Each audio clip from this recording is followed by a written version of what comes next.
Hey friends, how are you? I hope so you all are fine हो। अब इस कहानी के इस एपिसोड की शुरुआत में हमें ये झींगे को दिखाया जाता है जो कि झाओयान से कहता है, सिस्टर एन प्लीज़ यहाँ पर कुछ समय के लिए इंतज़ार कीजिए, मैं अभी के अभी वापस आया। और वो जल्दी से अपने कोर्टयार्ड के अपने घर के अंदर चला जाता है और वहाँ पर सामान को इधर उधर फेंकने लगता है। और उसकी आवाज़ें बाहर झूयान के पास भी आ रही होती हैं।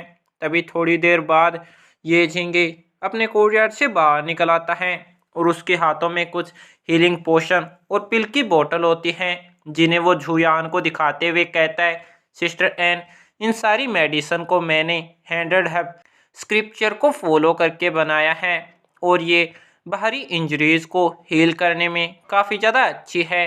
तो प्लीज़ सिस्टर एन मुझे इसे आपके पैर के ऊपर लगाने दीजिए, जिसके कारण आप जल्दी ठीक हो जाएगी। और फिर वो वहाँ पर लस्ट भरी हंसी हंसने लगता है। ये देखकर जोयान दूसरी तरफ चेहरा घुमा लेती हैं और उसे दूसरी तरफ चेहरा घुमाकर देखकर ये झींगे भी चौंक जाता है। तभी झूयान वहाँ पर ब्लश करते हुए कहती है कि एक मैन और वुमेन को कभी इतना ज़्यादा क्लोज नहीं आना चाहिए, ये गलत होता है। और झूयान को लगी डायरेक्शन में सोचता हुआ देखकर ये झींगे मना करते हुए कहते, नहीं सिस्टर एन मैं सिर्फ आपको हील करना चाहता था, इसके अलावा और कुछ भी नहीं। मैं वैसे स्टार मार्शल आर्टिस्ट हूँ, तो मैं स्टार की पावर को बोरो करके आपको हील कर सकता हूँ। झींगे एब्सोल्युटली सिर्फ आपको हील करना चाहता है, उसका कोई भी दूसरा गलत इंटेंशन नहीं है। ये सुनकर झूयान जो वहाँ पर काफ़ी ज़्यादा ब्लश कर रही होती है, वो कहती है तो ठीक है फिर मुझे हील करना स्टार्ट करो, क्योंकि हमारे पास और कोई दूसरा रास्ता नहीं है। ये सुनते ये झींगे धीरे धीरे झूयान के करीब आने लगता है और उसके पैरों की तरफ अपने हाथों को बढ़ाते हुए कहता है, तो सिस्टर एन मैं तुम्हें हील करना स्टार्ट कर दूंगा। ये सुनकर झूयान दूसरी तरफ चेहरा घुमाकर गहरी सांस छोड़ती है और वो ब्लश करते हुए अपनी आंखों को बंद कर लेती हैं। तभी ये झींगे भी झूयान के पैर को अपने हाथों में उठा लेता है और वो भी काफ़ी ज़्यादा ब्लश कर रहा होता है, लेकिन फिर भी अपने आप को कंट्रोल करके वो धीरे धीरे झूयान के शूज को नीचे की तरफ खिसका देता है और उसकी चोट को देखता है, जिसे देखकर उसे भी काफ़ी ज़्यादा दुख होता है, क्योंकि ये चोट उसी की वजह से तो हुई होती है। और फिर वो अपनी स्टार पावर का यूज करके उसके पैर को हील करने लगता है। ये देखकर झुयान कहती है, मेरी इंजरी तो हील हो रही है। इस पर ये झींगे कहता है, सिस्टर एन अगर आपको और कहीं भी हर्ट हुआ हो तो प्लीज़ आप मुझे बता सकती हो, आपके लिए मैं उस जगह को भी हील कर दूंगा। और वो अपनी पावर को थोड़ा सा बढ़ा देता है, जिसके कारण झुयान का पैर जल्दी जल्दी हील होने लगता है। और थोड़ी देर बाद उसके पैर को ये झींगे पूरी तरीके से हील कर देता है, लेकिन अपने स्टार पावर का इतना ज़्यादा यूज करने के कारण वो भी थक गया होता है और अपने सर से पसीने को पोंछते हुए झुयान से कहता है कि ये healing ability star martial artist की सच में ही काफ़ी ज़्यादा रिमार्केबल है, क्योंकि आपकी इंजरी ऑलमोस्ट हील हो चुकी है। और फिर वो झुयान के पैर के इर्द गिर्द घूमता हुआ और सोचता हुआ कहता है, सच में ये तो काफ़ी ज़्यादा मिरेकलस और फ्लॉलेस है। और फिर वो अपने हाथ को आगे ले जाकर झोयान के पैर को टच कर देता है और कहता है, मैं इसको टच करके फील कर पा रहा हूँ कि जैसे ये पहले हर्ट हुआ ही नहीं था, और आपकी स्किन तो सच में पहले की तरह सॉफ्ट हो चुकी है और आपकी मसल काफ़ी ज़्यादा सॉइल्ड और स्ट्रॉन्ग भी दिखाई दे रही है। और फिर वो हंसते हुए कहता है, ये बिल्कुल भी बुरा नहीं है, काफ़ी ज़्यादा अच्छा है। उसी वक्त पर उसे बार बार अपने पैर के इर्द गिर्द घूमता और टच करता हुआ देखकर वहाँ पर झुयान का दिमाग काफ़ी ज़्यादा खराब हो जाता है और वो ये झींगे के ऊपर चिल्लाते हुए कहती है, ये झींगे क्या तुम्हारा पूरा हो गया? तुम मुझे टच क्यों कर रहे हो? यहीं पर रुक जाओ, तुम्हें बार बार मुझे टच नहीं करना चाहिए। ये सुनकर और उसे इतना ज़्यादा गुस्से में देखकर ये झींगे काफ़ी ज़्यादा घबरा जाता है और कहते हैं, नहीं नहीं सिस्टर एन मेरा ऐसा बिल्कुल मतलब नहीं था, मैं सिर्फ ऑब्जर्व कर रहा था कि आपकी इंजरी हील हुई है या फिर नहीं, और मेरा दूसरा इंटेंशन बिल्कुल भी नहीं था। लेकिन झुयान उसकी बातों पर ध्यान ना देकर गुस्से में मुंह फुलाकर खड़ी हो जाती है और कहती है, तुम्हारे ऊपर विश्वास कौन करेगा, मैं तो बिल्कुल भी नहीं करने वाला हूँ। यह सुनकर वहां पर ये झींगे हताश हो जाता है, लेकिन तभी जुयान अपने हाथों को अपनी चेस्ट के इर्द गिर्द कर लेती है, जिसके कारण जैसे ही उसका हाथ उसकी चेस्ट से टच होता है उसे वहां पर पेन फील होता है, जिसे फील करते ही वो कहराते हुए कहती, आह ये काफ़ी ज़्यादा दर्दनाक है। और उसकी कहरात सुनकर ये झींगे जल्दी से कहता है, सिस्टर एन तुम्हारे साथ क्या गलत है, क्या तुम्हें कहीं और पे भी इंजरी हुई है, तुम मुझे बता सकती हो। अगर तुम्हें कहीं और इंजरी हुई है तो मैं तुम्हें पता ही होगा हील करने में काफ़ी ज़्यादा बेस्ट हूँ, मैं तुम्हें हील कर दूंगा। और वो अपने मन में सोचने लगता है कि मैंने देखा था सिस्टर एन के सिर्फ पैर पर ही इंजरी थी और कहीं पर भी कोई दूसरी इंजरी दिखाई नहीं दे रही है, लेकिन जब इन्होंने अपनी चेस्ट को होल्ड किया तो इन्हें पेन हुआ, तो क्या इन्हें इंटरनल इंजरी हुई है। और फिर वो थोड़ा सा हिचकिचाते हुए जू यान की चेस्ट की तरफ देखने लगता है और उस तरफ देखते हुए वो वहाँ पर काफ़ी ज़्यादा ब्लश करने लगता है और उसकी तरफ से नज़र नहीं हटा पाता। यह देखकर झुयान को फिर से गुस्सा आ जाता है और ये झींगे के ऊपर चिल्लाते हुए कहती है, ये झींगे तुम फिर से कहाँ पर घूर रहे हो और क्या देख रहे हो। इस पर ये झींगे घबराते हुए कहते, नहीं नहीं ऐसा कुछ भी नहीं है, मैं तो ऐसा बिल्कुल भी नहीं कर रहा था। इस पर झुयान चिल्लाते हुए कहती है, ऐसा करने की हिम्मत भी मत करना और अपने दिमाग में बिल्कुल भी गंदी चीज़ों को मत लाना, वरना तुम्हारे लिए बिल्कुल भी अच्छा नहीं होगा। ये सुनकर ये झींगे घबराते हुए कहते, नहीं नहीं सिस्टर एन ऐसा बिल्कुल भी नहीं है, प्लीज़ आप गुस्सा मत होइए। तब ये सुनकर वहाँ पर जुयान थोड़ा शांत हो जाती है और कहती है, ये काफ़ी ज़्यादा शर्मनाक था, फिर भी मुझे अभी तुम्हारी हेल्प की ज़रूरत है। और फिर वो उस पर चिल्लाते हुए कहती, ये झींगे जल्दी से मुझे वो सारी मेडिसन और तुम्हारे पास कोई अगर कपड़ों का दूसरा सेट है तो वो ला कर दो। ये सुनकर ये झींगे कहते, क्या मेडिसन और मेरे कपड़े, क्या आपको मेरे कपड़े चाहिए, लेकिन क्यों, आपको मेरे कपड़े क्यों चाहिए। वो काफ़ी ज़्यादा चौंक जाता है और फिर वो घबराने लगता है क्योंकि वहाँ पर जुयान उसे गुस्से में घूर रही होती है और वो घबराते हुए कहते, ठीक ठीक है मैं समझ गया, मैं आपको कपड़े देने के लिए तैयार हूँ क्योंकि अब हमारे पास दूसरा कोई भी रास्ता नहीं है। और फिर वो जुयान को कोर्टयार्ड के अंदर ले जाते हुए कहते, सिस्टर एन प्लीज़ मेरे साथ आइए, मैं जल्द से जल्द आपके लिए अच्छे कपड़े खोज कर निकालता हूँ। और वो जल्दी से अपने रूम के अंदर जाकर अपने अलमारी को खोलकर उसके अंदर से कपड़ों को ढूंढने लगता है। ये देखकर जुयान वहाँ पर चौंक जाती है कि ये इतनी तेज़ी से क्या खोज रहा है।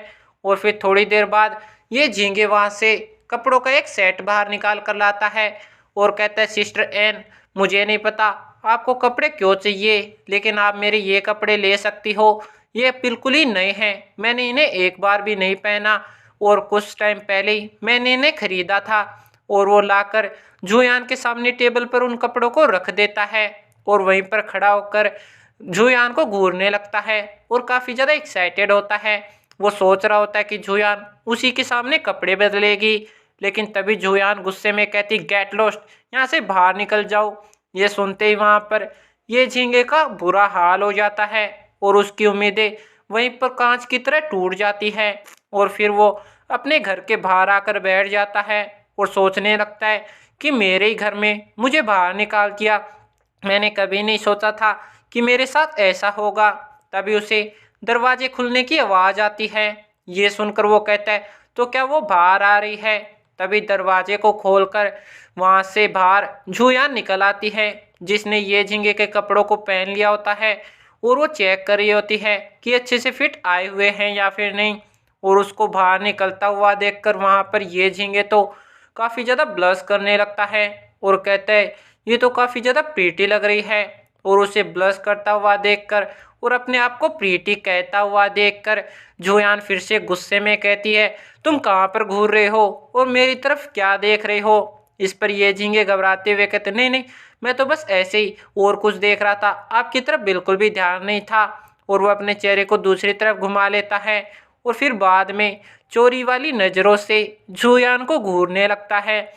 और दूसरी तरफ जुयान उन कपड़ों को देखते हुए कहती है कि ये क्लोथ थोड़े लूज हैं और मेरे साइज से थोड़े बड़े हैं, लेकिन फिर भी वो उनके अंदर काफ़ी ज़्यादा ब्यूटीफुल और क्यूट लग रही होती है और उसका फिगर पूरी तरीके से उभर कर आ रहा होता है। ये देखकर ये झींगे तो अपने मन में सोचने लगता है और अलग ही फैंटेसी में खो जाता है कि ये काफ़ी ज़्यादा अच्छा है कि एक दिन ऐसी सुंदर सिस्टर एन जैसी लड़की आकर तुमसे तुम्हारे कपड़े मांगती है और तुम उसे कपड़े पहनने के लिए दे देते हो। मैं ये कपड़े आगे से कभी नहीं पहनूंगा और इन्हें अलग ही जगह पर सजा कर रखूंगा। और उसे सोचों में गुम हुआ देखकर जुयान कहती, ये झींगे तुम क्या सोच रहे हो। इस पर ये झींगे हड़बड़ा जाता है और वो कहता है, सिस्टर एन मैं कुछ नहीं सोच रहा था, क्या आपको मेरी किसी और मदद की ज़रूरत है। इस पर जुयान वहाँ पर थोड़ा शर्माते हुए कहती हैं कि तुम्हें पता होना चाहिए कि मैंने तुम्हारे कपड़े पहने हैं, इसलिए ये थोड़ा सा गलत लगेगा। अगर मैं इस टाइम पर बाहर निकली तो जब अंधेरा हो जाएगा उस टाइम पर मैं यहाँ से बाहर चली जाऊंगी और तुम्हें और कुछ सोचने की बिल्कुल भी ज़रूरत नहीं है। ये सुनकर ये झींगे कहते, ठीक है मैं समझ गया। और वो पूरे सावधान की पोज में उसके सामने खड़ा होता है जैसे कि वो कोई आज्ञाकारी बच्चा हो। ये देखकर झुयान अपने मन में सोचने लगती हैं कि मैं सिर्फ यहाँ पर टेस्ट करने के लिए आई थी कि इसकी स्किल कितनी ज़्यादा डेवलप हो चुकी है, लेकिन मुझे विश्वास नहीं हो रहा है कि यहाँ पर आने पर मैं इतनी ऑकवर्ड पोजीशन में पहुँच जाऊँगी। ये काफ़ी ज़्यादा शर्मनाक है। और वो याद करके ये झींगे पर फिर से ज़्यादा गुस्सा हो जाती है और चिल्लाते हुए कहती है, मैं अब यहाँ पर कल्टीवेट करना चाहती हूँ तो मुझसे दूर चले जाओ, मुझसे काफ़ी ज़्यादा गैप बनाए रखना, जितना पॉसिबल हो सके उतना पॉसिबल, और मुझे इंटरप्ट करने की बिल्कुल भी कोशिश मत करना। और उसे फिर से गुस्सा होता हुआ देखकर ये झींगे अपने मन में सोचने लगता है कि इसका टेम्पर इतना ज़्यादा बुरा क्यों है, ये बात बात पर गुस्सा क्यों हो जाती है, मैंने तो अभी इसे कुछ भी नहीं कहा। और फिर वो वहाँ से थोड़ा दूर चला जाता है। दूसरी तरफ जुयान दीवार के पास जाकर एक अच्छी सी जगह को ढूंढकर कहती है कि मुझे बस अपने कल्टीवेशन पर ध्यान देना है, वही मेरे लिए सबसे ज़्यादा इम्पोर्टेंट है। लेकिन फिर वो फिर से ब्लश करने लगती हैं और अपने मन में सोचने लगती हैं कि इस टाइम मुझे सिर्फ एक ही बात ध्यान में आ रही है कि अभी अभी मेरे साथ क्या हुआ था, वो काफ़ी ज़्यादा शर्मनाक था। ये झींगे के साथ ये मूवमेंट काफ़ी ज़्यादा एम्बेरसिंग था और मैं किसी को इसके बारे में बता भी नहीं सकती। और फिर वो अपने सर को हिलाने लगती है और कहने लगती है कि मैं अपने माइंड को लूज़ कर रही हूँ, मुझे ये सब कुछ नहीं सोचना है। और उसे ऐसी हरकतें करता देखकर ये झींगे भी वहाँ पर खड़ा हुआ चौंक रहा होता है। वो सोच रहा होता है ये ऐसे क्यों कर रही है।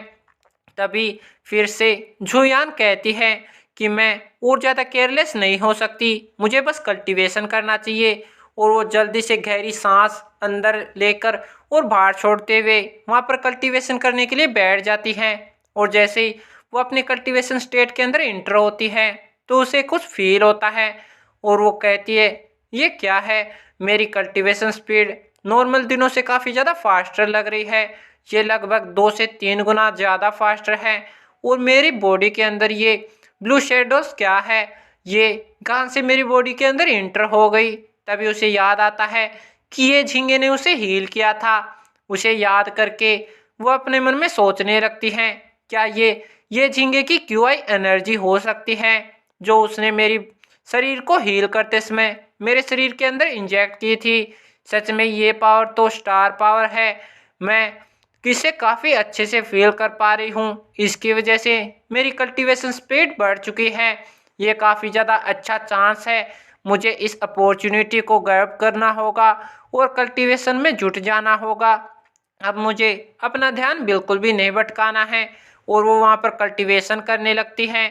ये देखकर ये झींगे भी कहता है कि सिस्टर एन सच में काफ़ी ज़्यादा हार्ड वर्किंग है, वो इतनी जल्दी ही कल्टीवेशन में बैठ गई, मुझे लगता है अब वो अच्छे से कल्टीवेशन कर पाएगी और मुझे भी कल्टीवेशन करने के लिए चला जाना चाहिए। और फिर धीरे धीरे शाम हो जाती है और उसके बाद रात हो जाती है और रात में सितारों और चांद की छाँव में ये झींगे कल्टीवेट कर रहा होता है। फिर अचानक से जो एनर्जी उसकी बॉडी के अंदर जा रही होती है वो डिसअपेयर हो जाती है। उसके डिसअपेयर होते ही ये झींगे झट से अपनी आंखों को खोल देता है और कहता है, वो स्टोन टेबलेट फिर से मेरे माइंड के अंदर चली गई है, और साथ में जो एनर्जी मेरे अंदर आ रही थी वो भी गायब हो चुकी है। और मुझे फील हो रहा है कि जैसे मैं थर्ड हेवनली रियलम में पहुंच चुका हूं। ये तो काफ़ी ज़्यादा सही है, लेकिन मुझे काफ़ी ज़्यादा आश्चर्य महसूस हो रहा है कि इस वक्त सिस्टर एन किस प्रकार से कर रही होगी। और वो उस डायरेक्शन में जाने लगता है जहाँ पर जुयान कल्टीवेट कर रही होती थी। और वो कहते हैं सिस्टर एन आप कहाँ पर हो, लेकिन तब तक जुयान वहाँ से जा चुकी होती है। और फिर हमें अगले दिन सुबह का सीन दिखाया जाता है जो वहाँ पर काफ़ी सारे स्टूडेंट ट्रायल ग्राउंड में इकट्ठा हो गए होते हैं।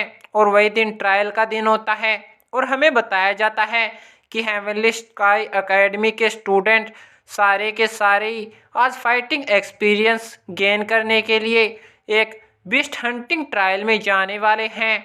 और ये ट्रायल काफ़ी ज़्यादा डेंजरस होता है, इस कारण से टीचर्स भी स्टूडेंट के साथ ही जाएंगे। और थोड़ी देर बाद वहाँ पर ये झींगे भी मुंह लटका कर आ जाता है, लेकिन तभी उससे वहाँ पर झूयान की वॉइस सुनाई देती है। वो सुनते ही वो कहता है ये तो सिस्टर एन की वॉइस है, वो कहाँ पर है। और जैसे ही वो अपने सामने देखता है तो वहाँ पर झूयान एक लड़की के साथ बात कर रही होती है और बाकी के सारे लड़के उन दोनों को ही घूर रहे होते हैं।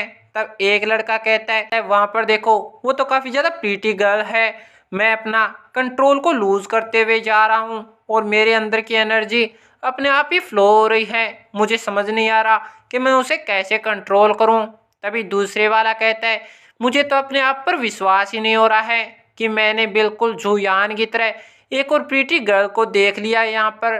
तब तीसरे वाला कहता है उस लड़की का नाम जिया यूनिंग है और यह ग्रैंड डॉटर है सिटी लॉर्ड की और साथ ही साथ में ये प्रिंसिपल की डिसाइपल भी है सुप्रीम एंसेस्ट्री। तभी वहाँ पर ये झिंगे आते हुए कहते हैं सिस्टर एन गुड मॉर्निंग, लेकिन वो सिस्टर एन को देखकर वहाँ पर अजीब तरीके से हंसने लगता है। ये देखकर जुयान वहाँ पर ब्लश करने लगती है और शर्माते हुए कहती ये झिंगे तुम यहाँ पर। और वो जल्दी से अपने चेहरे को दूसरी डायरेक्शन में घुमा लेती है और ये झिंगे को इग्नोर करने की कोशिश करती है। ये देखकर ये झिंगे भी वहाँ पर समझ में नहीं आता कि उसे वो मुझे इग्नोर क्यों कर रही है, लेकिन ये सब कुछ जिया यूनिंग समझ जाती है और वो जुयान को देखते हुए कहती है ये तो काफ़ी ज़्यादा इंटरेस्टिंग है। तभी वहाँ पर लियांग यू आते हुए अपने सामने खड़े लड़कों से कहता है सब लोग मेरे रास्ते से हट जाओ, तुम सिर्फ मेरे रास्ते में आ रहे हो, मैं तुम्हें छोड़ूंगा नहीं। और फिर वो ये झींगे के पास जाकर कहता है ये झींगे तुम यहाँ पर किस लिए आए हो, क्या तुम्हें तुम्हारी औकात नहीं पता है, तुम यहाँ पर सिर्फ अपने आप को एम्बेरसिंग ही करोगे और कुछ भी नहीं। और फिर वो हंसने लगता है।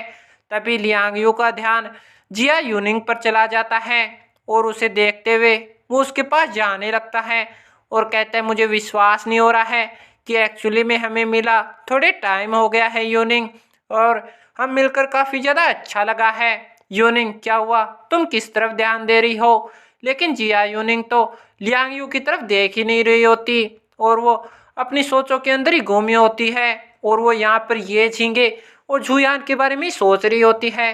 और वो कहती ये झींगे काफ़ी ज़्यादा इंटरेस्टिंग है, मुझे समझ नहीं आ रहा कि झूयान जब मेरे पास में इतनी देर से खड़ी थी तो वो अचानक से ही ये झींगे को देखकर इतना ज़्यादा ब्लश क्यों करने लगी है।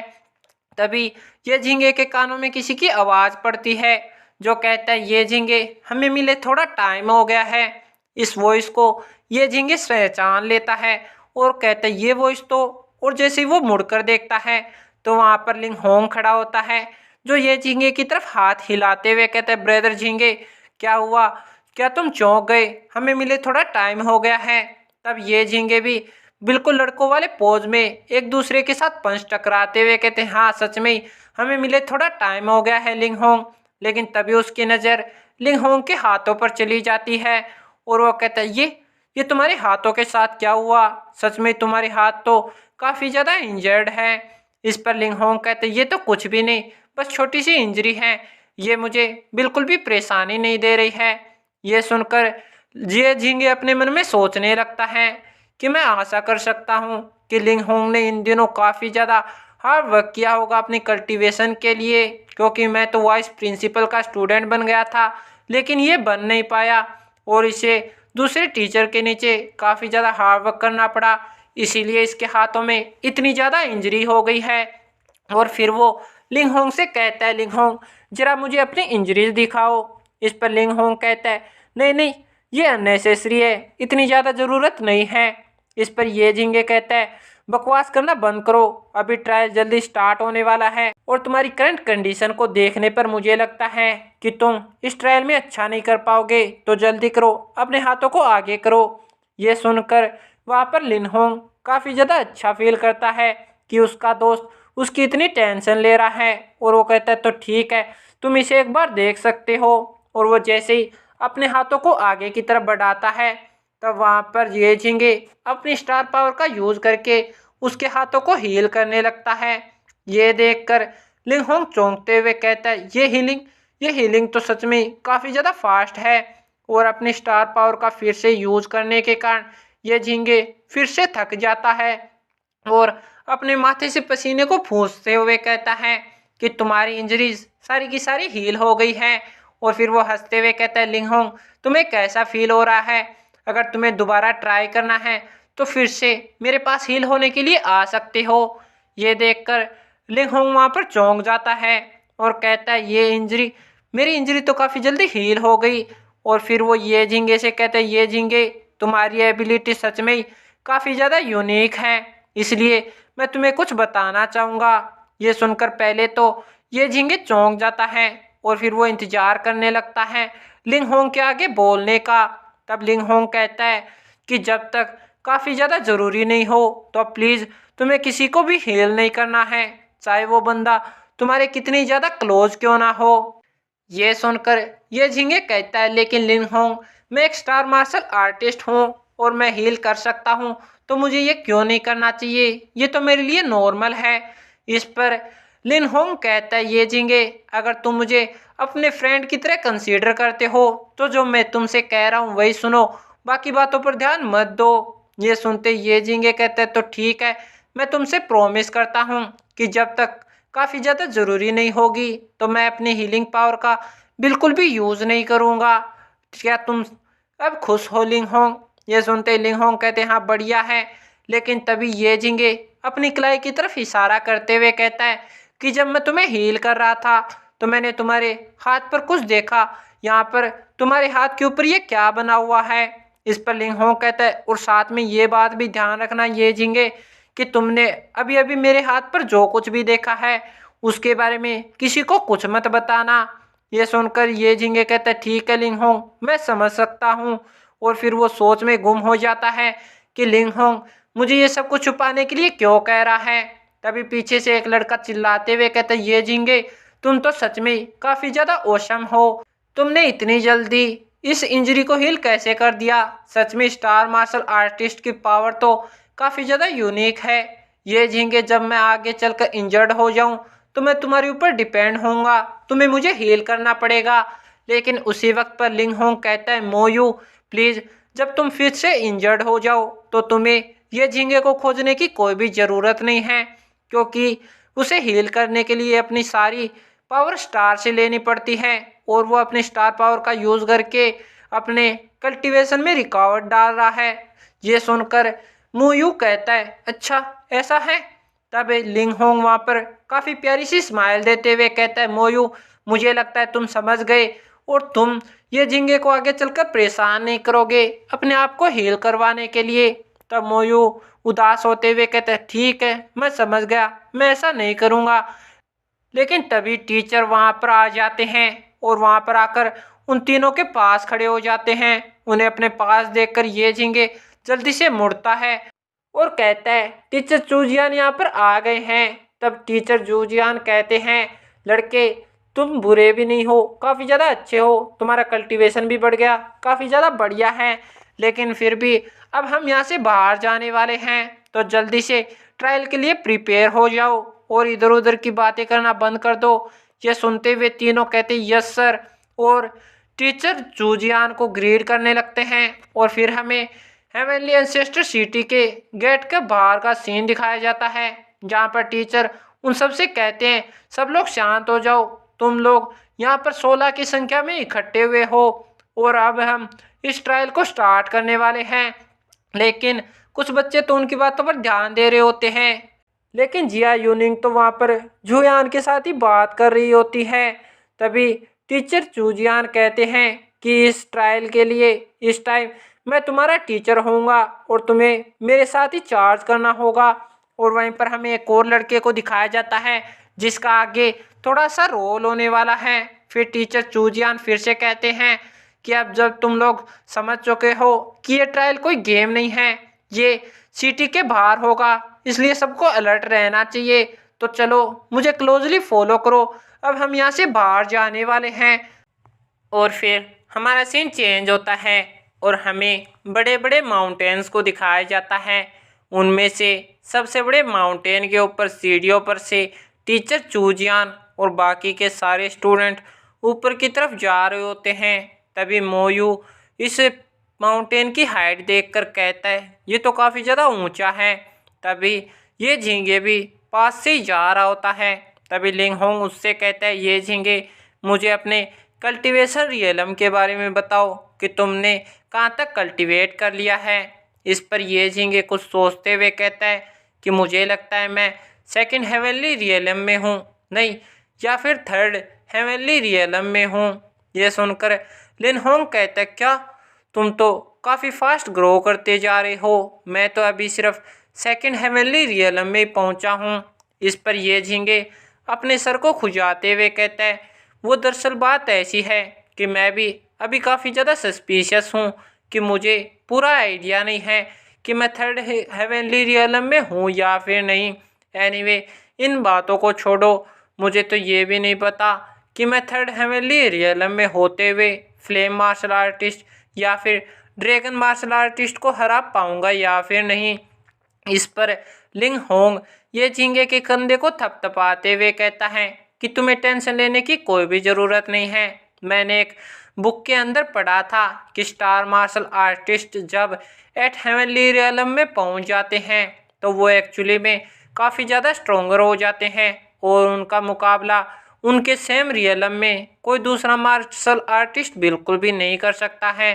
ये सुनकर ये झींगे कहता है ओह ये किस प्रकार की बुक थी। और फिर वो काफ़ी चमकती हुई आंखों से लिंगहोंग को देखने लगता है और कहता है लिंगहोंग क्या मैं तुमसे वो बुक बोरो कर सकता हूँ, क्योंकि मुझे उसे एक बार के लिए देखना है।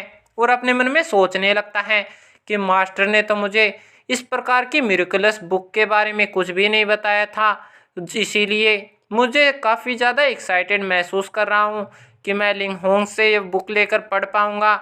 लेकिन तभी लिंगहोंग वहाँ पर शर्मिंदा होते हुए कहता है कि वो एक एंशियंट बुक थी और मुझे विश्वास है कि अब तक तो उसे जला दिया गया होगा लोगों के द्वारा। और फिर वो आगे बढ़ते हुए कहते हैं चलो चलते हैं, हम जल्दी हमारे ट्रायल ग्राउंड के अंदर पहुंचने वाले हैं। और फिर हमें एक जंगल का सीन दिखाया जाता है और उसके बाहर ही छोटा सा ग्राउंड होता है जहाँ पर टीचर जूजियान सबसे कहते हैं ऑलराइट हम यहाँ पर पहुँच चुके हैं, हमारे आगे ही ये ट्रायल ग्राउंड है, क्योंकि तुम लोग देख सकते हो जिस जगह पर हम खड़े हैं बस यही आउटसाइड वर्ल्ड के साथ जुड़ी हुई है। और जैसे ही हम इस जंगल के अंदर इंटर हो जाएंगे हम बाहरी दुनिया से पूरी तरीके से अलग हो जाएंगे।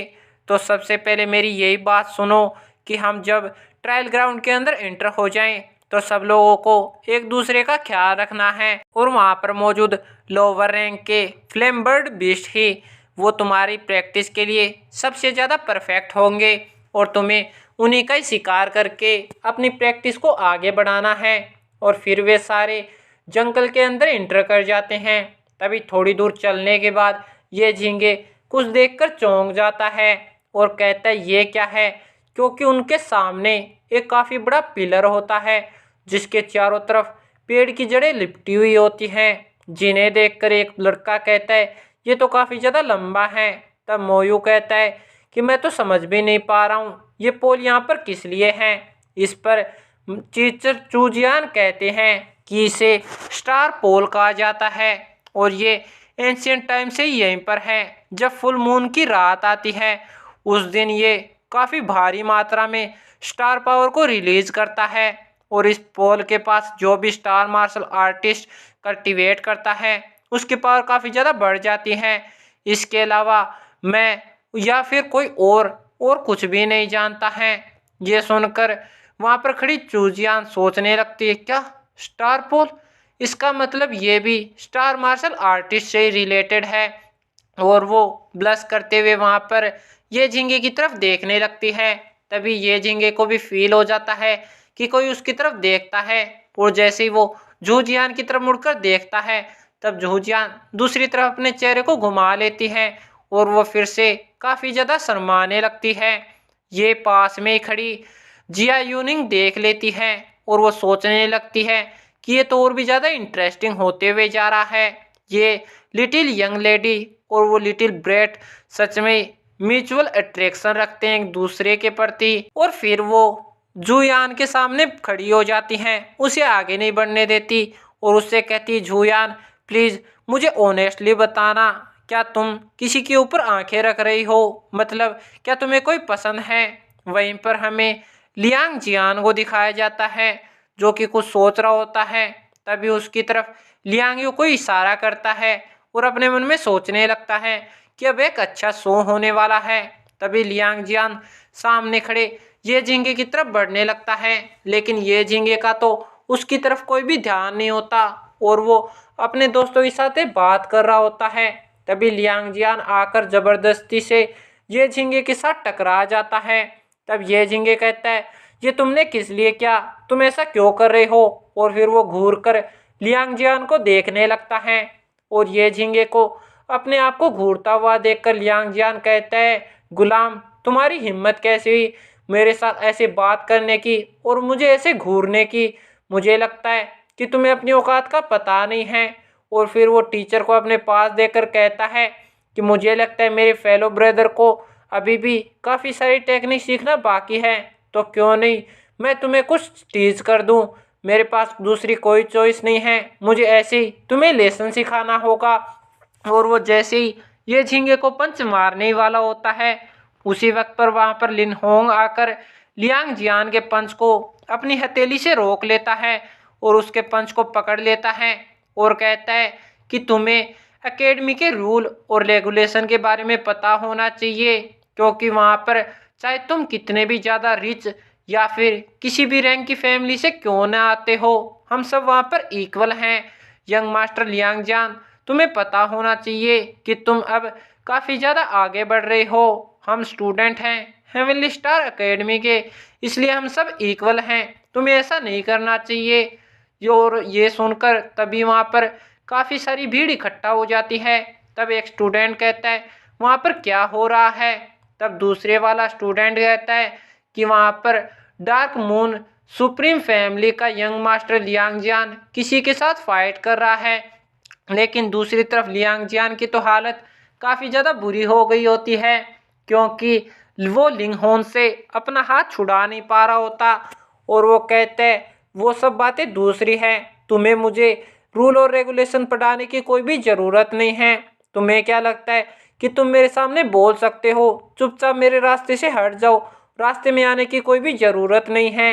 लेकिन तभी लिंग होंग काफ़ी तेज़ी से उसके हाथ को और भी ज़्यादा भींचने लगता है, जिसके कारण लियांग जियान को वहाँ पर पेन होने लगता है।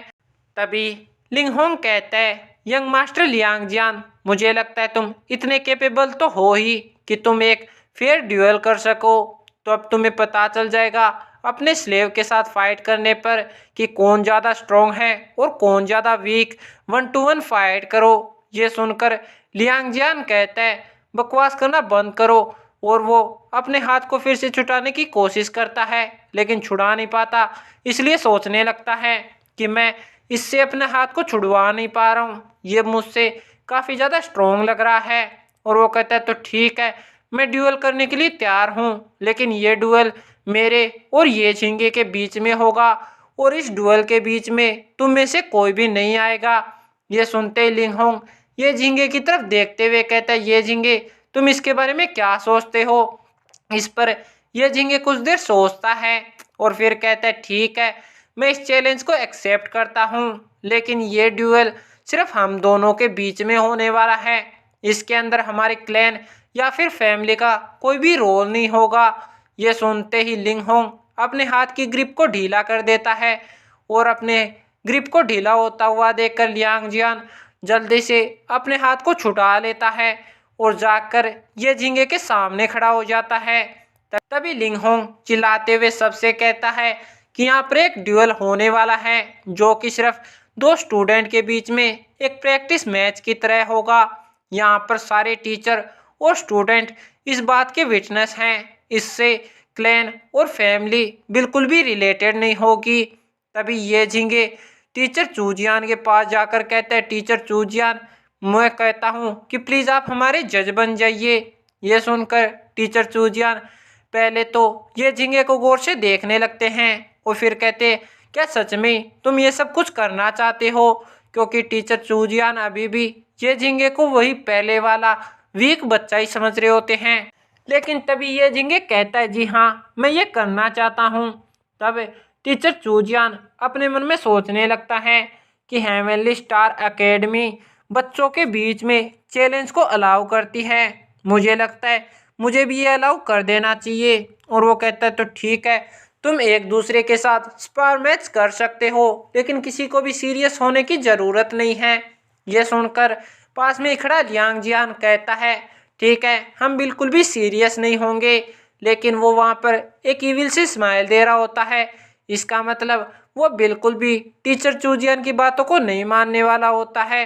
तभी टीचर चूजियान कहते हैं, सब लोग यहाँ पर आओ और देखो यहाँ पर ये दोनों एक दूसरे को चैलेंज कर रहे हैं। ये चैलेंज लियांग जियान और ये झींगे के बीच में होने वाला है जिसने सिक्स सोल स्पिरिट को सेंस किया था। ये सुनकर वहाँ पर खड़ी जूयान को काफ़ी ज़्यादा बुरा फील हो रहा होता है कि कहीं ये झींगे उससे पिट ना जाए। और वो आगे बढ़कर मुयान से कहती है कि इस टाइम पर सिचुएशन क्या है। तब मुयान कहता है कि अभी तो ये फाइट स्टार्ट भी नहीं हुई है तो हम क्या बता सकते हैं। लेकिन जूयान वहाँ पर काफ़ी सीरियस होकर ये झींगे की तरफ देख रही होती है। वो सोच रही होती है कि उसे कोई चोट ना पहुँच जाए। दूसरी तरफ लियांग जियान और ये झींगे एक दूसरे को घूर घूर कर देख ही रहे होते हैं। तभी लियांग जियान इविल सी स्माइल देते हुए काफ़ी तेज़ी से ये झींगे के ऊपर अपने पंख से अटैक कर देता है। लेकिन ये झींगे एक तरफ झुककर उसके पंख से बच जाता है।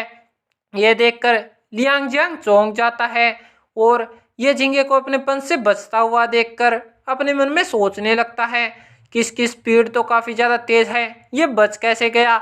और फिर वो चिल्लाते हुए कहता है, ब्रेट तुम्हें क्या लगता है, क्या डोज करने में तुम इतने ज़्यादा ही अच्छे हो? फिर वो अपने हाथ को लेफ्ट टू राइट ले जाते हुए पंच मारने की कोशिश करता है। लेकिन ये झींगे इस बार नीचे की तरफ झुककर फिर से उसके अटैक को डोज कर लेता है। और फिर ये झींगे फिर से उसके अटैक को ऐसे ही डोज करता जाता है। ये देखकर लियांग जियान गुस्से में कहता है, तुम क्या मेरे अटैक के थ्रू देख पा रहे हो? तुम मेरे हर एक अटैक को डोज कैसे कर पा रहे हो? इस पर यह झींगे कहता है, यंग मास्टर लियांग तुम्हारे मुंह तो काफ़ी ज़्यादा स्लो है मेरे सामने। और उसने अपनी आंखों की एक एबिलिटी स्ट्रेट साइड का यूज़ कर रखा होता है। लेकिन ये झींगे के मुंह से अपनी बेइज्जती सुनकर लियांग जियान को गुस्सा आ जाता है और वो कहते, क्या तुम्हें इतनी जल्दी खुश होने की कोई ज़रूरत नहीं है, तुम एक झूठे पर्सन हो, बस तुम देखते जाओ मैं तुम्हें कैसे एक अच्छा सा लेसन सिखाता हूँ। और वो फिर से ये झींगे के ऊपर अपने पंच से अटैक कर देता है। लेकिन ये झींगे इस बार उसके पंच को अपनी हथेली की पावर से रोक लेता है। ये देखकर लियांग जियान चौंक जाता है। लेकिन ये झींगे उसे छोड़ता नहीं है और उसके पंच को अपने ग्रिप में अच्छे से ले लेता है और अपने दूसरे पंच को उसके पेट में जोरदार तरीके से दे मारता है, जिसके कारण वहाँ पर लियांग जियांग की हालत काफ़ी ज़्यादा बुरी हो जाती है और उसके मुंह से सलाइवा भी बाहर गिरने लगता है। और ये झींगे ने अपनी काफ़ी ज़्यादा पावर लगा दी होती है। ये देखकर तो टीचर चूजियान भी चौंक गए होते हैं। लेकिन यूयान तो अभी भी काफ़ी ज़्यादा परेशान होती है। लेकिन लिंग होंग तो वहाँ पर स्माइल कर रहा होता है जैसे कि उसे पहले ही पता हो कि इस फाइट के अंदर ये झींगे ही जीतने वाला है। तभी ये झींगे के पंच लगने के कारण लियांग जियान काफ़ी दूरी तक उड़ता हुआ जाता है और पीछे की एक चट्टान के अंदर धंस जाता है और वहाँ पर ब्लास्ट के कारण काफ़ी सारी धूल हटने लगती है। और जैसे जैसे वहाँ से धूल छटती है तो हमें दिखाई देता है कि लियांग जियान की हालत तो काफ़ी ज़्यादा बुरी हो गई होती है। उसके नाक से ब्लड बह रहा होता है और वो पसीने में लथपथ होता है और वहाँ पर खांस रहा होता है। ये देखकर लियांग यू अपने मन में सोचने लगता है कि इसका मतलब ये ब्रेट ने उस दिन सच में उस वुडन पोल को डिस्ट्रॉय किया था अपनी कैपेबिलिटीज के दम पर। इसका मतलब तो एक्चुअली में ये काफ़ी ज़्यादा स्ट्रोंग हो चुका है। दूसरी तरफ ये झींगे भी अपनी आंखों के बारे में सोच रहा होता है कि मैं उसके हर अटैक के थ्रू देख पा रहा था। ये मेरी स्ट्रेट साइड की पावर तो सच में ही काफ़ी ज़्यादा अच्छी है। लेकिन उसी वक्त पर लियांग जियांग फिर से अपने पैरों पर खड़ा हो जाता है और वो गुस्से में कहता है, ये झींगे तुमने मेरे पास कोई दूसरी चॉइस नहीं छोड़ी। और वो गुस्से में आकर अपने फायर पावर को एक्टिवेट कर देता है, जिसके कारण वहाँ की धूल उड़ने लगती है और ये झींगे को भी बैलेंस बनाने में थोड़ी सी दिक्कत होने लगती है। तभी लियांग जियान अपनी फ्लेम पावर को एक्टिवेट करके ये झींगे की तरफ बढ़ते हुए कहता है कि तुम काफ़ी ज़्यादा अच्छे से लड़े हो, लेकिन फिर भी अब तुम्हारे पास ज़्यादा टाइम नहीं बचा है। तुम्हें समझ जाना चाहिए कि तुम्हारे जैसा एक गुलाम जो कि सिर्फ एक सबऑर्डिनेट क्लान से आया हो, उसकी वर्थ क्या है, उसकी औकात क्या है। तुम कितने भी कैपेबल क्यों ना हो जाओ, तुम कभी भी हमसे ज़्यादा स्ट्रोंग नहीं हो पाओगे। तुम ऐसा क्वालिफाई नहीं कर पाओगे। और फिर वो अपने दोनों हाथों को आपस में जोड़कर और भी ज़्यादा फ्लेम पावर को रिलीज करने लगता है और फिर अंडरवर्ल्ड की एक टेक्निक ब्लेड ब्लेड का यूज़ करता है और साथ में चिल्लाने लगता है कि तुम गुलाम, तुम्हारी हिम्मत कैसी हुई मुझे पीटने की और मुझे डिफीट करने की। उसकी ऐसी बातें सुनकर यह झिंगे कहता है कि मैं बिल्कुल भी समझ नहीं पा रहा हूँ तुम्हारी नज़रों में हमारी लाइफ क्यों नहीं है कोई भी काम की। तुम सुप्रीम फैमिली हमेशा अपने आप को वैल्यूएबल क्यों समझते हो। तुम्हारी वजह से ही मेरी आंटी ने सुसाइड कर लिया क्योंकि तुम उन्हें ज़बरदस्ती पकड़ कर ले गए थे। और जब हमारे खेतों में हार्वेस्ट नहीं हुई थी फिर भी हमने टैक्स चुकाया, जिसके कारण हमारी काफ़ी ज़्यादा फूड सप्लाईज कम हो गई और हमारे क्लैन में मौजूद ओल्ड पर्सन की मौतें होने लगी। इसका मतलब क्या तुम लोगों की नज़रों में हम छोटे क्लैन वालों की कोई भी औकात नहीं है और हम सबऑर्डिनेट क्लान वालों की ज़िंदगी का कोई भी मोल नहीं है। यह सुनकर काफ़ी गुस्से में लियांग जियान कहता है, हाँ ऐसा ही है, तो तुम मेरा क्या बिगाड़ लोगे। ये सुनते ही ये झींगे को काफ़ी ज़्यादा गुस्सा आने लगता है। लेकिन उसी वक्त पर लियांग जियान ये झींगे के ऊपर अटैक करके सामने की तरफ गुजर जाता है और कहता है, तुम्हें बस अब मर जाना चाहिए। लेकिन इस अटैक के कारण ये झींगे तो वहीं पर खड़ा रह जाता है और दूसरी तरफ टीचर चूजियान को तो कोई भी फर्क ही नहीं पड़ रहा होता। लेकिन लियांग यू मन ही मन खुश हो रहा होता है और वहाँ पर खड़ा लिंग होंग भी थोड़ा टेंशन में आ गया होता है और जुयान तो काफ़ी ज़्यादा परेशान हो गई होती है। तभी जहाँ पर ये झींगे खड़ा होता है वहाँ पर काफ़ी बड़ा ब्लास्ट हो जाता है, जिसे देखकर लियांग जियान हंसते हुए कहता है कि तुम मेरे एक ही अटैक में इस दुनिया से डिसअपेयर हो जाओगे। और वो पागलों की तरह जोर जोर से हंसने लगता है। लेकिन तभी हमें उस धूल के अंदर दिखाया जाता है कि ये झींगे अभी भी सही सलामत खड़ा होता है। ये देखकर लियांग जियांग की तो फटकर 64 हो जाती है। उसी वक्त पर उस डस्ट में से धीरे धीरे ये झींगे बाहर आने लगता है और फिर थोड़ी देर बाद वो पूरी तरीके से डस्ट से बाहर आ जाता है। ये देखकर वहाँ पर खड़े लियांग जियांग की तो फटकर 64 से 128 हो जाती है और वो कहता है, ये तो इम्पॉसिबल है, ये कैसे हो सकता है। और वो अपने मन में सोचने लगता है, ये ब्रेट मेरे ब्लेज ब्लेड से कैसे बच सकता है। और दूसरी तरफ ये झींगे उस रेत के बवंडर से बाहर निकल आता है, जिसे देखकर लियांग जियान की आंखें फटी की फटी रह जाती है और वो कहता है, ये क्या हुआ, इसको तो एक मामूली सा स्क्रैच भी नहीं हुआ है। तभी ये झींगे उसके सामने तेजी से गायब हो जाता है। यह देखकर लियांग जियान वहाँ पर चौंक जाता है और अगले ही पल में ये झींगे सीधा ही लियांग जियान के पीछे आ जाता है और उसे अपनी इतनी जल्दी पीछे आता हुआ देखकर लियांग जियान वहाँ पर घबरा जाता है और वो जल्दी से अपनी एक टेक्निक को परफॉर्म करने लगता है और कहता है डैम इट, मुझे सबसे पहले अपने आप को डिफेंड करना होगा।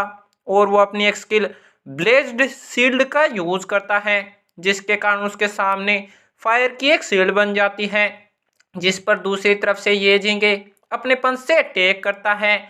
लेकिन लियांग जियांग सोच रहा होता है कि मैंने उसके अटैक को रोक लिया है, और वो कहता है ये तो काफ़ी ज़्यादा क्लोज था, अगर मैं इनफ फास्ट नहीं होता तो मैं उसके द्वारा हिट हो जाता। लेकिन तभी उसके सामने की फायर से बनी हुई वो शील्ड धीरे धीरे डिसअपेयर होने लगती है। ये देखकर लियांग जियांग की आंखें फट जाती हैं। उसी वक्त पर उस फायर शील्ड के अंदर से ये झींगे का हाथ बाहर निकलता है। ये देखकर लियांग जियांग कहता है क्या उसने मेरी ब्लेड शील्ड को तोड़ दिया, वो भी इतनी आसानी से। उसी वक्त पर ये झींगे का पंच लियांग जियान को हिट हो जाता है, जिसके कारण वो घसीटता हुआ जाकर पीछे एक पेड़ से टकरा जाता है और वहां पर काफी बड़ा धमाका हो जाता है। और जैसे ही वहां से धूल छटती है तो हमें दिखाया जाता है कि लियांग जियान की हालत काफी ज्यादा बुरी हो गई होती है, और जिस पेड़ से वो टकराया होता है उसके अंदर भी काफी बड़ा गड्ढा पड़ गया होता है। ये देखकर ये झींगे कहता है तो फाइनली ये खत्म हो गया। और दूसरी तरफ टीचर चूजियान भी कहते अच्छे लड़के, सच में तुम्हारे पास तो काफी ज्यादा हिडन मूव थे। और दूसरी तरफ झाओ यून भी वहां पर राहत की सांस लेती है। तभी लिंग होंग चिल्लाते हुए कहता ये झींगे तुम तो जीत चुके हो। लेकिन ये सब कुछ देखकर लियांग यू को काफी ज्यादा गुस्सा आ रहा होता है। तभी वहां पर दूसरे मौजूद स्टूडेंट शूटिंग करने लगते हैं और ये झींगे को देखकर आपस में बातें करने लगते हैं कि ये तो काफी ज्यादा पावरफुल है, सच में इस लड़के के पास तो हिडन टैलेंट है। उसी वक्त पर टीचर चूजियान एक लड़के से कहते हैं कि जाओ और लियांग जियान को देखो, कहीं उसे कोई सीरियस इंजरी तो नहीं हो गई है। ये सुनते ही वो बच्चा कहता है ठीक है टीचर, मैं जा रहा हूँ। उसी वक्त पर ये झींगे के पीछे से मुयू और लिंगहोंग आ जाते हैं। तब मुयू कहता है ये तो एक काफी बड़ी जीत थी हमारे लिए। इस पर लिंगहोंग भी कहता है मुझे तो विश्वास ही नहीं हो रहा है कि ये इतनी आसानी से इस फाइट को जीत गया। ये उन दोनों की आवाज सुनकर ये झींगे पीछे की तरफ मुड़कर उनकी तरफ देखने लगता है। उसी वक्त पर वे दोनों आकर ये झींगे को अपने गले से लगा लेते हैं। और सबसे पहले मुयू कहता है कि एक स्टार मार्शल आर्टिस्ट सच में काफी ज्यादा पावरफुल है, तो अब हमें और ज्यादा तुम्हें अंडर एस्टिमेट करने की कोई भी जरूरत नहीं है। इस पर लिंग होंग भी कहता है तुम लिटिल ब्रेट, तुम तो सच में काफी ज्यादा ग्रो हो रहे हो और स्ट्रॉन्ग बनते जा रहे हो, और तुम तो अपनी पावर को छुपाने में भी काफी ज्यादा अच्छे हो गए हो। ये सुनकर ये झींगे वहां पर हंसने लगता है। और दूसरी तरफ झूयान भी ये झींगे की जीत को देखकर काफी ज्यादा खुश हो रही होती हैं, और उसे खुश होता हुआ देखकर पास में खड़ी जिया यूनिंग भी नोटिस कर लेती हैं। और वो एक अजीब सी स्माइल में हंसते हुए कहती है ये झींगे सच में ये लड़का तो काफी ज्यादा इंटरेस्टिंग है। तभी टीचर आते हुए सारे स्टूडेंट से कहते हैं कि जैसा कि तुम लोग देख सकते हो चैलेंज पहले ही खत्म हो चुका है, लेकिन हमें काफी ज्यादा देरी हो चुकी है, तो अब हमें यहाँ से जाना चाहिए। उसी वक्त पर ये झींगे के पास लिंग होंग आते हुए कहता है ये झींगे मैं समझता हूँ कि तुम इस चैलेंज को जीत गए हो, लेकिन फिर भी तुम्हें काफी ज्यादा केयरफुल रहने की जरूरत है। ये सुनकर ये झींगे को कुछ भी समझ में नहीं आता और वो लिंग होंग की तरफ देखने लगता है। तब लिंग होंग उसे बताता है कि लियांग यू और लियांग जियान दोनों ही शेडो मून सुप्रीम फैमिली से बिलोंग करते हैं, तो इसलिए वो इतनी आसानी से इन सब के ऊपर गिव अप बिल्कुल भी नहीं करेगा और वो तुम्हारा पीछा बिल्कुल भी नहीं छोड़ेगा। ये सुनकर ये झींगे कुछ सोच ही रहा होता है। तभी उन दोनों के सामने से दो लड़कियां आ जाती हैं, जिन्हें देखकर वे दोनों ही चौंक जाते हैं। तभी वे लड़कियां कहती हैं हे ब्रदर ये झींगे, क्या अभी के लिए तुम थोड़े अवेलेबल हो? ये सुनते ये झींगे कहता क्या मैं? तभी वे दोनों लड़कियां पहले एक दूसरे की तरफ देखती हैं और फिर भागकर ये झींगे के दोनों हाथों को पकड़ लेती हैं और कहती है हमें आपसे कुछ मदद चाहिए। लेकिन दूसरी तरफ ये झींगे तो काफ़ी ज़्यादा ब्लश करने लगता है और कहता है प्लीज़ एक मिनट रुको, एक मिनट रुको तो सही। लेकिन वहाँ पर लिंग होंग तो थोड़ा दूर जाकर खड़ा हो जाता है और ये झींगे की ऐसी हालत को देखकर हंसने लगता है। ये देखकर ये झींगे लिंग होंग पर चिल्लाने लगता है कि लिंग होंग, तुम वहाँ पर जाकर क्यों खड़े हो, प्लीज यहाँ पर आकर मेरी मदद करो। लेकिन लिन होन ये झिंगे की बातों पर बिल्कुल भी ध्यान नहीं दे रहा होता है। तभी एक येलो बालों वाली लड़की कहती है ब्रदर झिंगे, और फिर वो उसकी कोहनी को अपनी चेस्ट के अंदर टच करवा देती है। ये देखकर ये झिंगे को काफी अच्छा फील होने लगता है, लेकिन फिर भी वो अपने आप को कंट्रोल करते हुए कहता है कि तुम दोनों मुझे अपने इंटेंशन बता दो, प्लीज मेरी एल्बो को ऐसे पकड़ना बंद कर दो। और दूसरी तरफ उन दोनों लड़कियों को ये झींगे के साथ चिपका हुआ देखकर झूयान का दिमाग काफी ज्यादा खराब होने लगता है और उसे काफी ज्यादा जेलेसी फील होने लगती है और वो चिल्लाती है ये झींगे। और झूयान की आवाज सुनते ही वहां पर ये झींगे का भी काफी ज्यादा खराब हो जाती है हालत, और वो जल्दी से पीछे मुड़कर कहते हैं सिस्टर एन क्या हुआ। तब झूयान कहती है जल्दी से मेरे पास आओ। इस पर वो येलो बालों वाली लड़की कहती है कि सिस्टर एन हम यहाँ पर ब्रदर ये झींगे से मार्शल आर्ट के रिगार्डिंग कुछ एडवाइस लेने के लिए आए थे, तो क्या तुम्हें अपनी बारी के लिए इंतजार नहीं करना चाहिए। इस पर जुयान बड़ी एटीट्यूड से कहती है कि वो मेरा मामला बिल्कुल भी नहीं है कि तुम एडवाइस लेने के लिए आई हो या फिर नहीं, और साथ ही साथ में ये झींगे ने पहले ही मुझसे किसी चीज के लिए वादा कर दिया था, वो मेरा एक काम करने वाला है, तो क्या तुम समझ नहीं सकती उस चीज को जो बताता है कि सबसे पहले आओ और पहले पाओ। ये सुनकर उस येलो बालों वाली लड़की को काफी ज्यादा गुस्सा आने लगता है जुयान पर, और वो कहती है सिस्टर एन कहीं तुम अपनी लाइन को क्रॉस तो नहीं कर रही हो। इस पर जुयान बड़े ही कॉन्फिडेंस से कहती है मैं कर भी रही हूं तो तुम क्या कर सकती हो, ये झिंगे जल्दी से मेरे पास आ जाओ, मैंने तुमसे एक बार ही ये कहूंगी वरना तुम्हारे लिए ठीक नहीं होगा। इस पर ये झिंगे उस येलो बालों वाली लड़की के सामने झुकते हुए कहता है कि मुझे माफ कर देना, अभी कुछ दूसरे मैटर हैं जिन पर मुझे काम करना है, तो मैं सबसे पहले यहाँ से जाना चाहूंगा। और वो वहां से जुयान के साथ निकल जाता है। उसे जाता हुआ देखकर वो येलो बालों वाली लड़की अपने पास में खड़ी दूसरी लड़की से कहती है कि ये तो काफी ज्यादा शर्मनाक था, वो ये झींगे को इतनी आसानी से कैसे ले जा सकती है, और साथ ही साथ में वो तो पहले से इंगेज्ड भी है, तो फिर वो उस लड़के के लिए फाइट क्यों कर रही है, क्या वो इससे प्यार करने लगी है। लेकिन दूसरी तरफ जुयान ये झींगे से कहती है कि ये झींगे तुम्हें जाओनिगर से दूर रहना है, अगली बार उसके पास बिल्कुल भी मत जाना। यह सुनकर ये झींगे चौंक जाता है। तब झाओयुन कहने लगती तब जुयान बताने लगती हैं कि मुझे नहीं पता कि उसके इंटेंशन क्या है, लेकिन हो सकता है कि वो तुम्हें हर्ट करने की कोशिश करे, इसलिए तुम उसके पास मत जाना। और तभी वो अपने मुंह को बंद कर लेती है और सोचने लगती ये क्या हो गया है मुझे, मैं लोगों की बुराई क्यों कर रही हूँ उनके पीठ पीछे। लेकिन तभी ये झींगे काफी खुश होते हुए कहते हैं ठीक है सिस्टर मैं समझ गया, तुम जो भी कहोगी ये झींगे वही करेगा।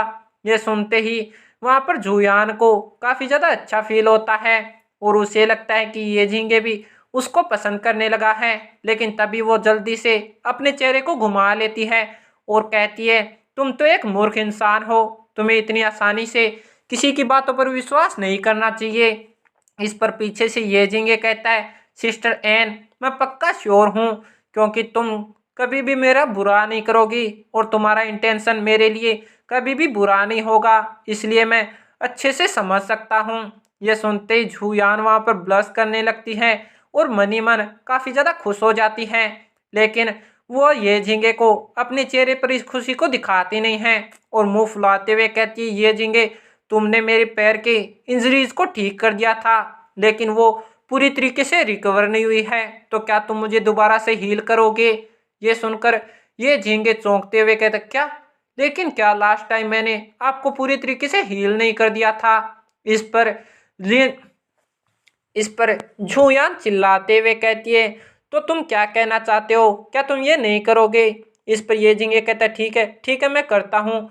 लेकिन दूर खड़ी जिया यूनिंग उन दोनों को ही देख रही होती है और फिर हमें थोड़ी देर बाद का सीन दिखाया जाता है जहाँ पर जंगल में वो सारे टीचर के साथ इंटर हो चुके होते हैं और उनके सामने एक फायर बर्ड होता है जिसका नाम फेरी फ्लो होता है, जो कि एक एंट्री लेवल बीस्ट होता है, जिसे देखते ही टीचर चूजियान मुयू से कहते हैं कि मोयू तुम्हें सबसे पहले जाकर इस फेरी फ्लो को मारना होगा। आज के लिए यही तुम्हारा मिशन है। ये सुनते ही मोयू कहता है ठीक है टीचर, और वो आगे बढ़कर उस बीस्ट के साथ फाइट करने के लिए रेडी हो जाता है और उसे घूरने लगता है।